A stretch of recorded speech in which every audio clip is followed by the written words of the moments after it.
For many people, yesterday was considered quote-unquote Brexit Day, and I suppose technically on paper we're theoretically out, but until I see either a deal put on the table, agreed upon by both parties, or in fact if quote-unquote no deal ends up being the outcome, I will refrain from either joining in with the quote-unquote celebrations, or if in fact admitting that I was wrong.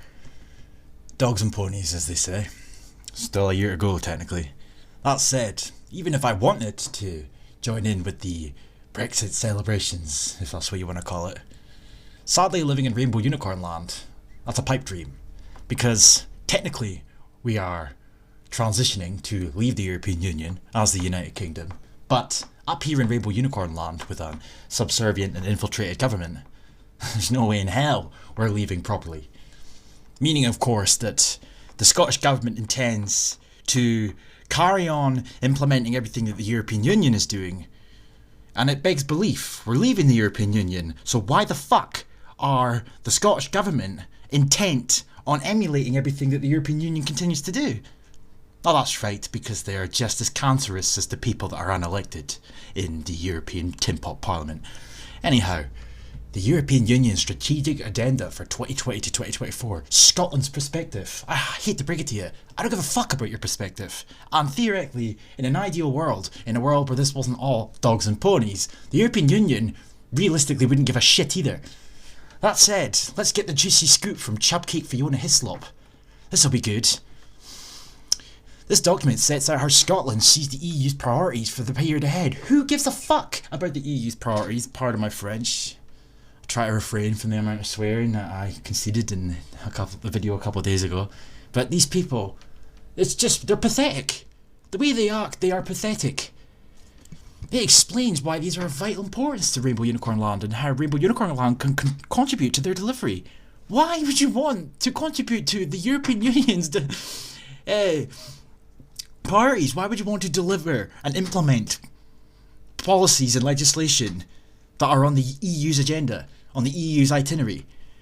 Anyhow, the latest phase in the evolution of the EU is beginning to take shape. A new parliament has been elected and a new team of European commissioners have taken office. Do you remember voting for them? Yeah, I don't. Ready for the task. Oh, shut up. The new president of the commission, oh Jesus, has set out her vision for the period to 2024, and the European Council has agreed broad guidelines. Have they aye?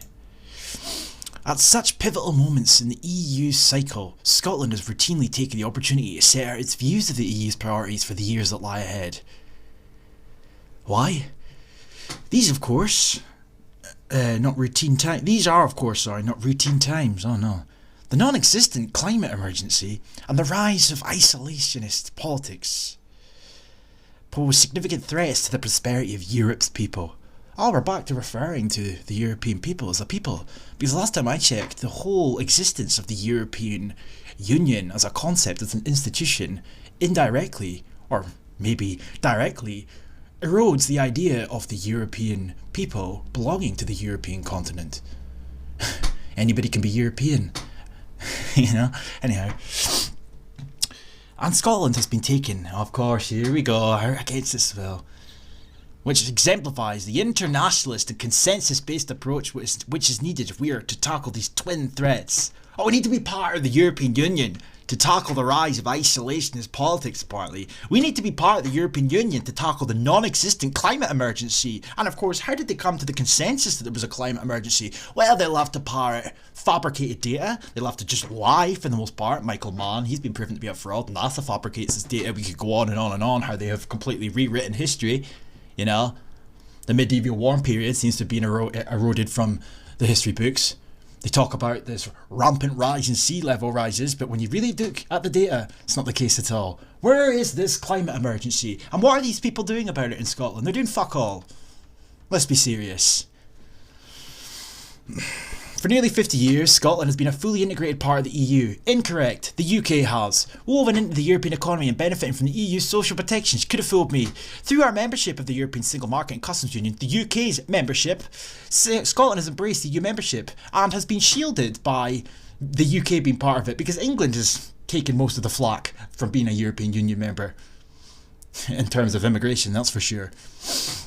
The people of Scotland have made it very clear more than one occasion, including the 2019 general election, they want to continue being members of the EU. Incorrect! You spent a month banging on about a right for the people of Scotland to determine their own future. That indicates support for independence. Doesn't indicate support for the EU. But I'll just say this right off the bat right now. If these people end up getting a referendum, which I don't want, talk about a rock and a hard place, but I will vote to remain. This is what these people have done to me. I will vote remain. They can go fuck themselves. But Brexit will not change the EU's importance to Scotland nor our commitment to it geographically. Scotland may lie at the edge of Europe, but we have always seen ourselves at its heart. You could have fooled me, Chupcake Hislop. Let's look at a couple of quotes, for example. William Woolf warned that the involvement in the EEC would plunge Scotland into a political dark age of remote control and undemocratic government. Donald Stewart, who led the SNP's parliamentary group, insisted that the EEC represents everything that our party has fought against: centralisation, undemocratic procedures, power politics, and a fetish for abolishing cultural differences. Winnie Ewing warned that a vote to stay in the common market would be tantamount to a death warrant, destroying Scotland's hopes of long-term economic prosperity. MacDonald told voters that sovereignty, or the rights of Scots to determine their own destiny, was the main issue in the campaign. And the SNP's president, Robert McIntyre, agreed that Scots, he proclaimed, should vote to withdraw, not only because of economics, but because all human communities must be able to make their own decisions about their own future. And yet, you flip the script and fast forward to where we are now, especially this quote, sees Nicola Sturgeon seems to fetishise about all of these. They all do, in fact. So let's get the scoop. Embodies communist, democratic values on the world stage. As the horrors of the Second World War became a more distant memory, it's more important than ever to remember what the origins of the EU were. The EEC being a trading bloc, now it's no longer such. That includes championing and living by clear values, acting by its motto, united in diversity. Yes, Europe used to be diverse, but your idea of diversity perplexes me. However, there is strength in this unity. There's strength in this unity, is there?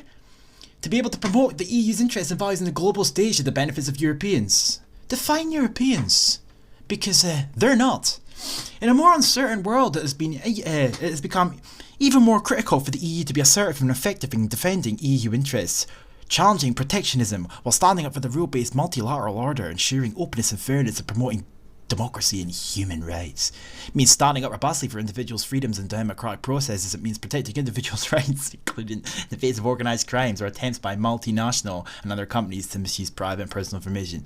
Showing solidarity with our citizens and pursuing their interests in this way is entirely compatible with reaching out in friendship to others, whether near neighbours or from afar. Human rights and the need to defend dignity and freedoms do not apply only within the EU's borders.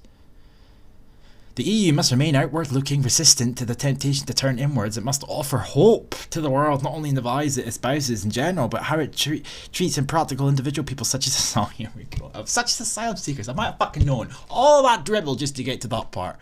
Because that's what this is about, fundamentally. It's about stripping the assets, it's about removing all the wealth, it's about centralisation. It's about obtaining complete and utter centralised control, and it's about opening the floodgates to so-called asylum seekers and Muslims and Africans, and calling it diversity and openness. In championing democracy, the EU has recognised the need to lead by example in how it conducts its business. Oh, just shut the fuck up, man.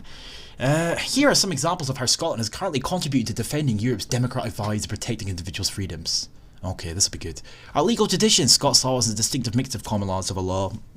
Our justice system combines a rights-based perspective, projecting our fundamental values of humanitarianism, tolerance and inclusion, increasing the richness of our culture and society. Yes, because there's a migrant quote-unquote crisis taking place in the Mediterranean, and these countries are supposed to be obligated to take in as many migrants and refugees as possible, so Scotland wants to do just the same, Call it humanitarian though, that'll win the votes.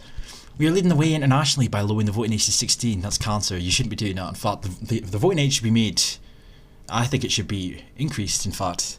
But lowering it to the age of 16 justifies them infiltrating schools, justifies politicians targeting teenagers, including foreign nationals. I don't get this. Everyone has a legal right to live here, who has a legal right to live here, including foreign nationals. That should not be allowed either. To vote in Scottish Parliament and local government elections. We are putting children and young people at the centre of our policy making, ensuring that government decisions take account of what matters for them, and working closely with the dedicated Children Commission in Parliament. And why are you doing that? Yeah, that's right, because this is all about climate change, isn't it? Non-existent man-made climate change. As long as you can pump it into the children's head that this is all about listening to the children, so you brainwash the children with your overhauled education thanks to the United Nations, but then when the children come to you with suggestions, you get to play the role of pretending that you're just taking their views on board. It's just a scheme, it's a scam. It's malevolent, you know. As it says down here, I'm very pleased to have the Scottish Government is committed to listening to the voices of the next generation, especially on vital topics like climate change. Now, how would children and young people know anything about climate change unless they were being taught it in school, which they are? So, we made the decision to incorporate the UN's Convention on the Rights of the Child. Yes, that's right, it's now enshrined in law to indoctrinate our youth. Don't you love the Scottish Government? Don't you just love the Scottish Government? The only country in the UK to do so. Pat yourself in the back, you obese woman. Scottish justice organisations participate actively in networks which allow direct engagement with European Union partners. That's great. Here are some examples of how that contribution will continue in the future. We are committed to remaining an engaged and outward-looking partner invested in our bilateral and multilateral relationships with bodies such as the EU institutions, OECD and WTO. We will continue to make distinctive contributions in addressing global challenges, global being the operative word, sharing our knowledge, skills and technical expertise. Through our international development work, we will continue to contribute to alleviating poverty and achieving the UN Sustainable Development Goals in our partner countries. Yes, that's right.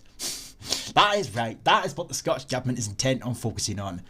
Sucking the metaphorical cock of the European Union while bowing down to the United Nations masters.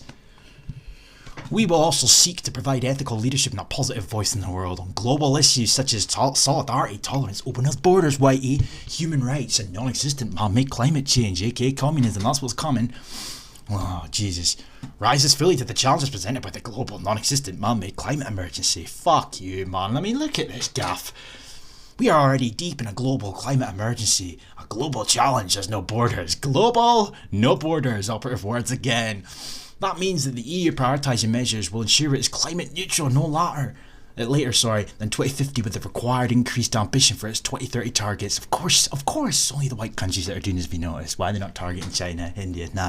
Just as underlined by President von der Leyen in her presentation to the European Parliament, the European Green Deal is also at its heart a growth strategy. It's underpinned by a commitment to industrial strategy that enables EU businesses big and small to innovate and to develop new technologies which reduce their carbon footprint while accessing sustainable, here's that word again.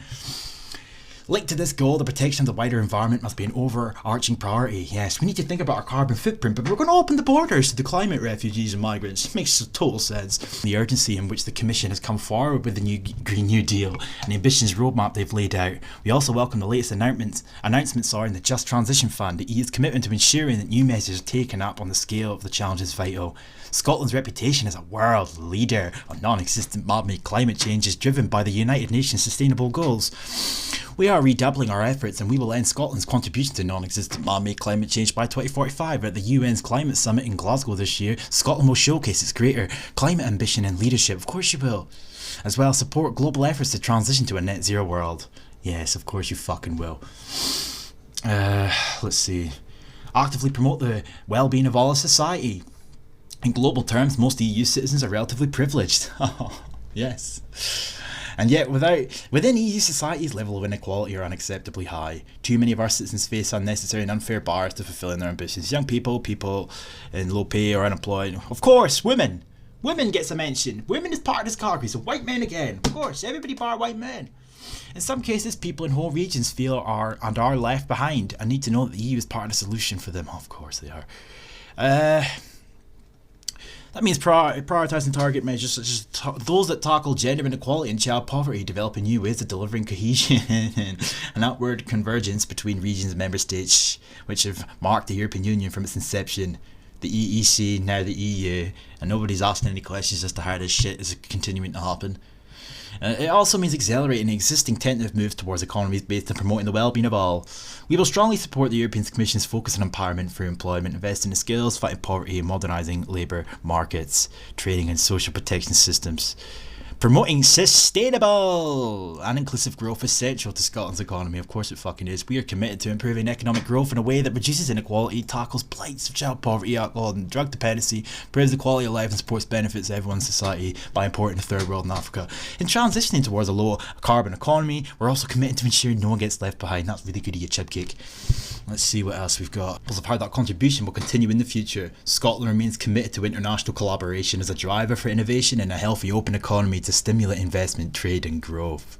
Yes, Scotland is absolutely committed to the closest ongoing involvement in Horizon Europe. Scotland's world-class universities will continue to welcome and actively seek out academic partnerships with others in the EU. Well, maybe they can start paying to attend our universities. That'll be a start. Or are we going to continue footing the bill? The Scottish Government is clear that our shared ambitions must live up to the scale of the challenges we face, and that our actions must live up to our ambitions. We will maintain close links with the members of the European Parliament, whether as members of a formal grouping or simply as allies in the key issues we all need to address. Much of the activity will be driven by Scotland's House Brussels, or our window to the EU. This may take the form of country-to-country dialogue or with links. Not with the biggest of nations, but we are fortunate in many ways, not least in the abilities of our people, wherever they have come from, and in the number of allies and like-minded friends we have in the world, wherever they may have come from. There's that again. No such thing as native Scots in a global Scotland. We will draw wisely on those riches in the years ahead. That means encouraging people from all walks of life in Scotland to remain internationalist. What? To remain internationalist. I can't believe I'm hearing this shit. The so-called Scottish Nationalist Party are telling the people of Scotland to remain internationalist. Are you having a laugh? Wow. It means bringing to bear the skills and expertise of others, such as our world-class universities. And it means being ambitious in working closely with all those around the world, whether or not formally part of our growing network of global Scots who are keen to support the values and priorities Scotland stands for. Scottish Government continues to be a keen supporter of the European Union. Of course it fucking does. We will lend our support to measures which embody progressive, communist, democratic values which address the challenges presented by the global non-existent man-made climate emergency, which promote a fairer deal for all, which helps create a smarter economy. All those challenges require collaborative internationalist solutions. Yes, the New World fucking order.